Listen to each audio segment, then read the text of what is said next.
दुकानदार नरेश टूटी टांग के लिए चिकित्सक से परामर्श ली या अब भी पतंग की तरह ठिला के चलते हैं?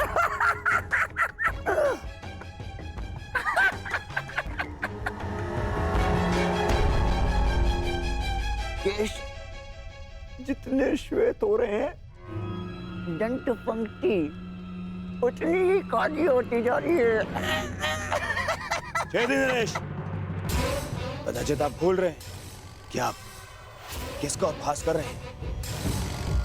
क्षमा करना महाबली सर्वशक्तिशाली दुर्योधन, हमें अभी भी स्मरण हुआ। अभी उपहास तो आपका करना चाहिए। क्या?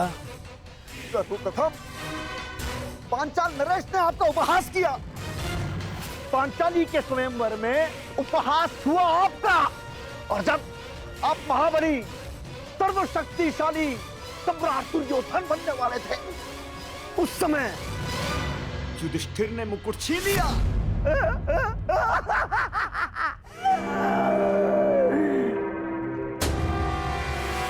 और जब तुम युवराज बने, तब तक युधिष्ठिर राजा बन चुका था। राजा!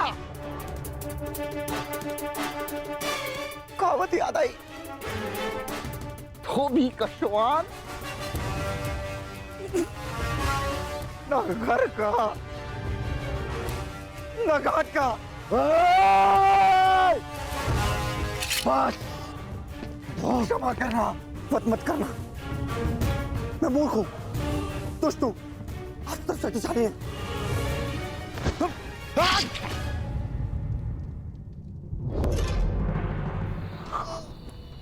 क्षमा करना।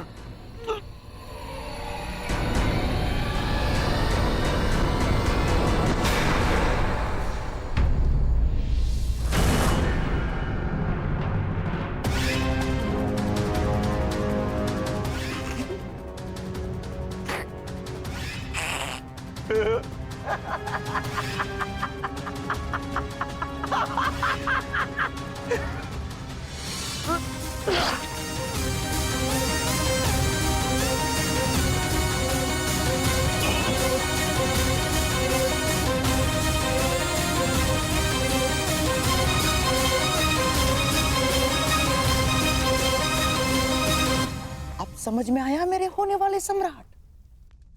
मैंने छेदी नरेश को अकेले में मिलने के लिए क्यों बुलाया? इन्हें वरदान है, वासुदेव कृष्ण के अतिरिक्त इन्हें और कोई नहीं मार सकता। हाँ, और वासुदेव कृष्ण भी इनका वध तभी कर सकते हैं जब ये उनके समक्ष 100 अपराध पूर्ण ना कर लें।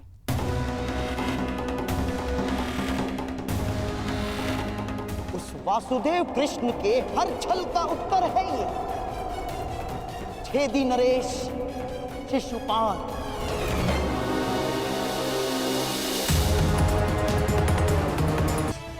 प्रयास कर लो।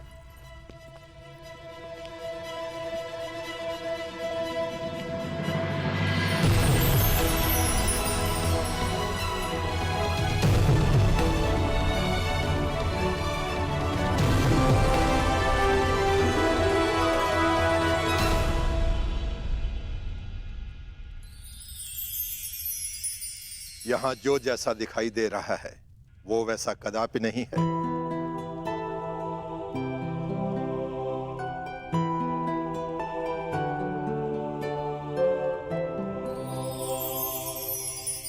गुप्तचरों से सूचना प्राप्त हुई कि पांडव राजसूय यज्ञ करने वाले हैं और आप भी वहां जाएंगे। यद्यपि कृष्ण के मित्र मेरे स्वाभाविक शत्रु हैं। हाँ।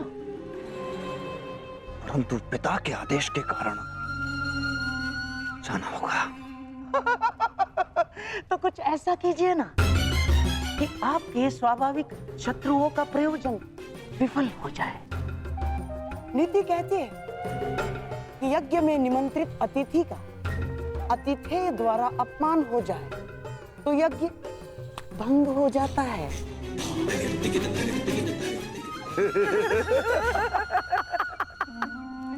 शिशुपाल, ये तो अत्यंत सरल कार्य है। गांधार नरेश, आपने तो वो कार्य बता दिया जिसमें मुझे सर्वाधिक आनंद की अनुभूति होती है। अपमान।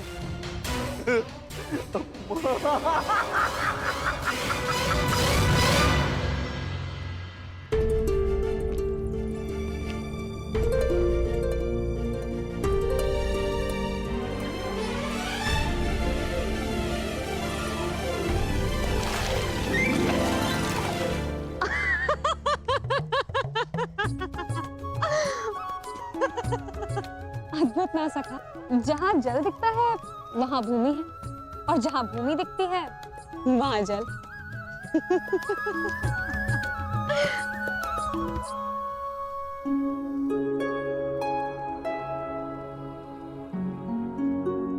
सखा, आप मेरे हाथ पर क्रोधित तो नहीं है ना? सखा हूं, क्रोधित कैसे हो सकता हूं?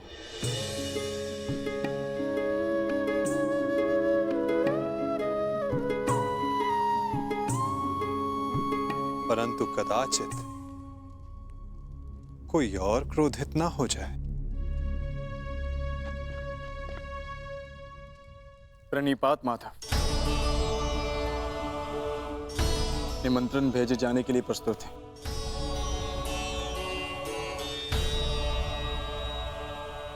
तो पहला निमंत्रण हस्तिनापुर जाएगा।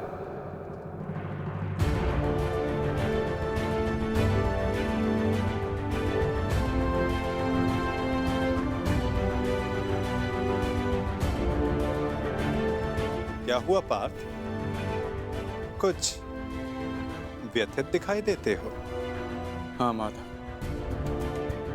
शंका है कि क्या दुर्योधन यहां आना स्वीकार करेगा? उसे तो हमारी उन्नति तनिक भी नहीं सुहाती, और यदि वो यहां नहीं आया तो माता कुंती यहां अकेली कैसे आएंगी? प्रयास करना हमारा कर्म है पार्थ, और ये कर्म बिना परिणाम सोचे करना होगा। कदाचित फल हमारे हित में हो। मैं हस्तिनापुर निमंत्रण स्वयं लेकर जाऊंगा, क्योंकि केवल माता कुंती को नहीं, तुम्हारे कुछ और संबंधियों को भी यहां लेकर आना है।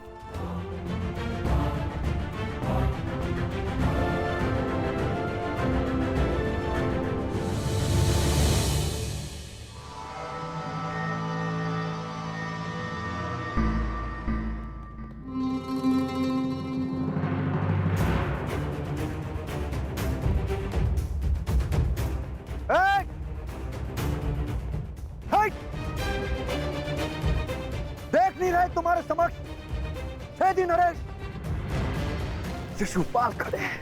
तो छेदी नरेश, तुम भी जान लो कि तुम अंगराज कर्ण के सामने खड़े हो। तो तुम हो अंगराज कर्ण।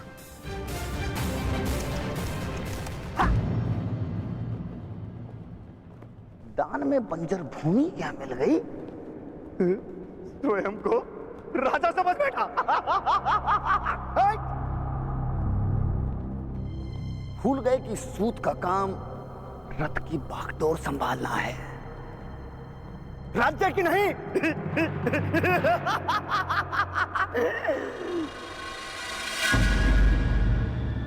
लगता है घर पर वचन देकर आए हो कि जीवित नहीं लौटोगे।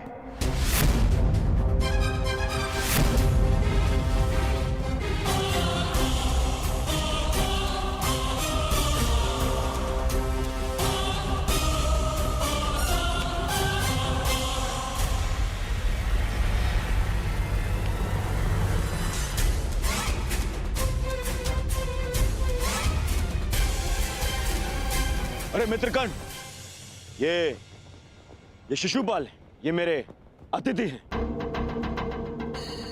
और मेरे मित्र भी, और इस नाते से आप दोनों भी मित्र ही हुए।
आओ अंगराज, तुम्हारी ही प्रतीक्षा थी।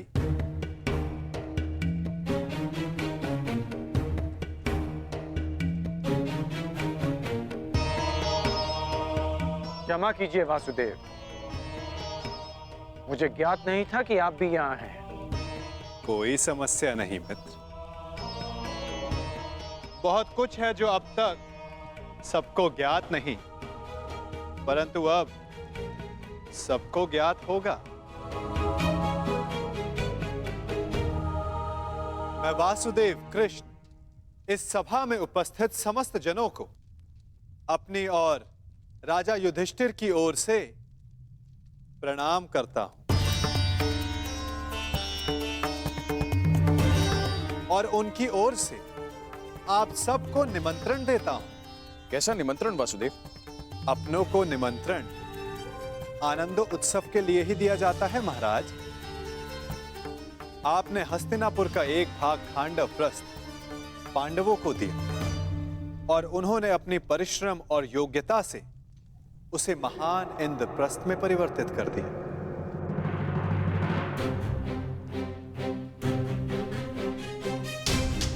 और अब इंद्रप्रस्थ एक प्रसन्न और स्वतंत्र देश है और युधिष्ठिर भी उस पर न्याय और धर्म पूर्वक शासन चला रहे हैं।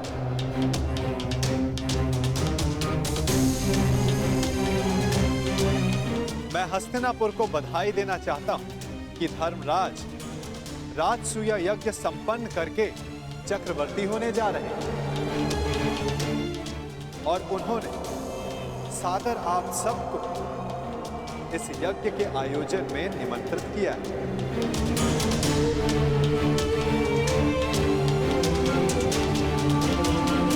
आपके प्रति उनके आदर का अनुमान इस बात से लगाया जा सकता है कि उन्होंने किसी दूत के स्थान पर स्वयं मुझसे आग्रह किया कि मैं आप सबको ये निमंत्रण दूं।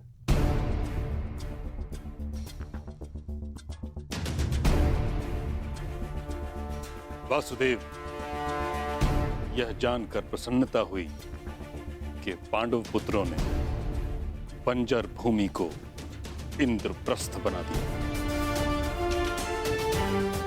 महाराज, इस समारोह में हमारा सम्मिलित होना आवश्यक है।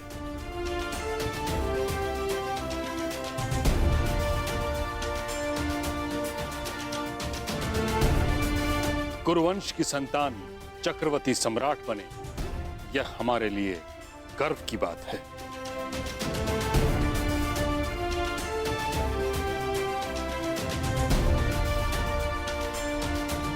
ये कुरु परिवार के लिए अवश्य गर्व की बात है ताचरी, परंतु हस्तिनापुर यदि इस यज्ञ में सम्मिलित हुआ तो क्या यह राजनीतिक रूप से उनकी अधीनता मानने के समान नहीं होगा?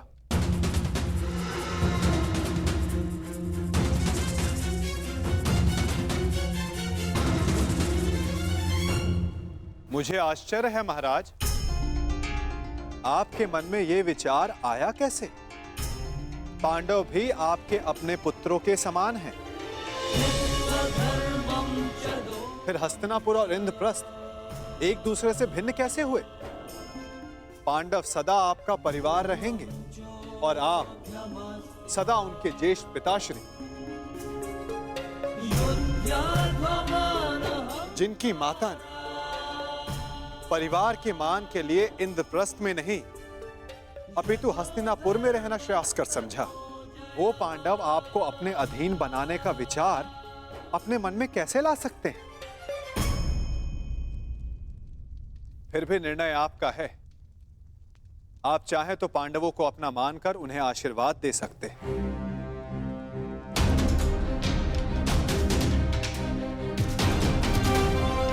या फिर वहां अनुपस्थित होकर यह दर्शा सकते हैं कि हस्तिनापुर पांडवों के वैभव से ईर्ष्या रखने लगा है। तुम्हारा क्या मत है विदुर?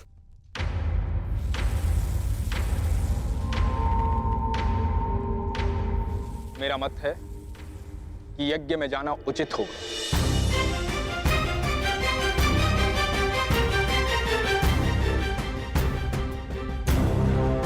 पांडव हमारे शत्रु नहीं हैं, और यदि हस्तिनापुर इस यज्ञ में सम्मिलित नहीं होता है तो चारों तरफ यह संदेश जाएगा कि हस्तिनापुर से पांडवों की उन्नति देखी नहीं गई। और यदि किसी कारणवश राजा किसी आयोजन में सम्मिलित होना अपने पद की गरिमा के अनुकूल नहीं समझते तो युवराज को भेज सकते हैं।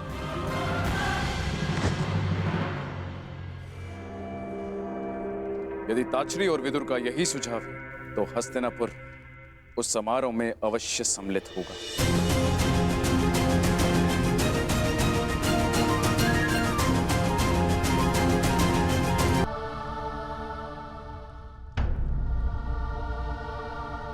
क्या हुआ अंगराज? प्रतीत होता है कि आपको इसमें कोई आपत्ति है। निमंत्रण आपके लिए भी है। नहीं वासुदेव, मैं उस यज्ञ में भाग लेना उचित नहीं समझता।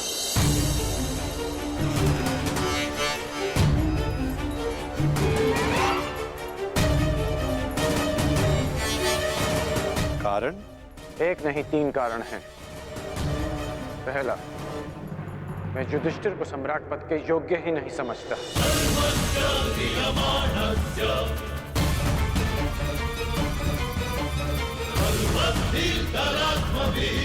दूसरा, मेरी दृष्टि में युधिष्ठिर युवराज दुर्योधन से उत्तम शासक नहीं है।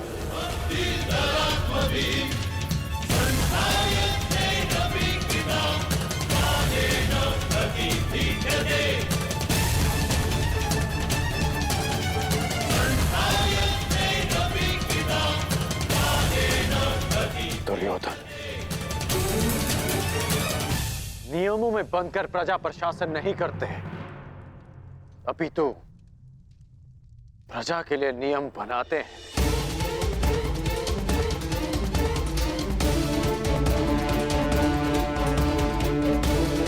और मुझे पूर्ण विश्वास है कि मेरे मित्र के राज्य में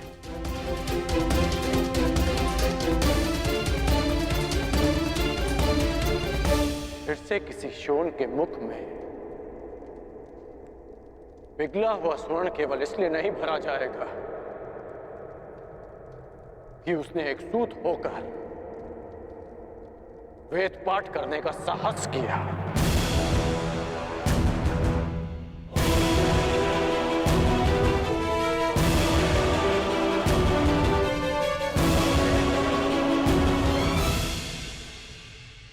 और तीसरा और सबसे बड़ा कारण, मैं धर्मराज के परिवार का सदस्य भी नहीं।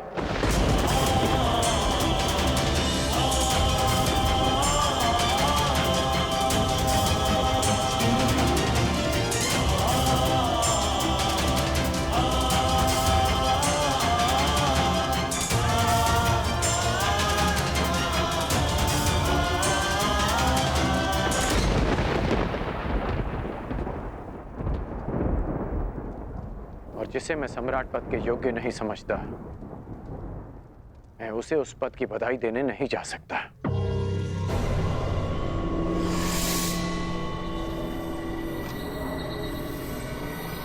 क्षमा कीजिए केशव कि मैं आपके इस निमंत्रण को अस्वीकार कर रहा हूं।